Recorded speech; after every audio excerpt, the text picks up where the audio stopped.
Kekana akadde mulindo akalipota embeera y'obudde nze Juliet Nanteza ogikutuusaako okuva mu kitongole ky'eggwanga ekivunaanyizibwa ku by'embeera y'obudde. Ebitundu by'eggwanga ebiriraanye Kampala obudde busibye nga bwakinnyika ggobe wadde nga ebitundu ebisigadde bimu akasana kaase ate nga bwe kakubaakubamu.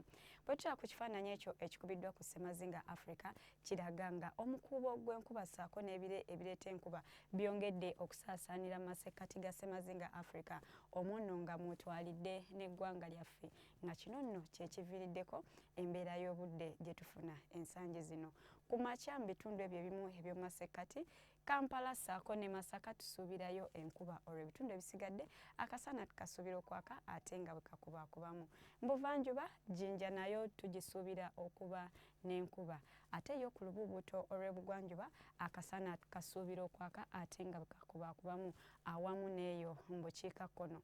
Olw'eggulo ebbugumu tuyise okwera ku degrees 27 mu Nakasongola ssaako ne Mbende olwo yo mu kibuga ekikulu Kampala tulisuubira okwera ku degrees 26.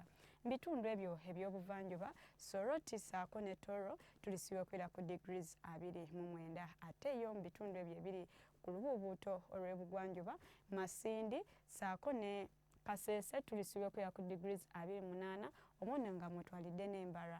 Kabaale tulisuubira okwera ku degrees 21. Mu bukiikakkono ebbugumu tuyise okwera ku degrees 28 mu bitundu ebisinga obungi okuggyako eyo mu Kotido yo tulisuubira okwera ku degrees 29.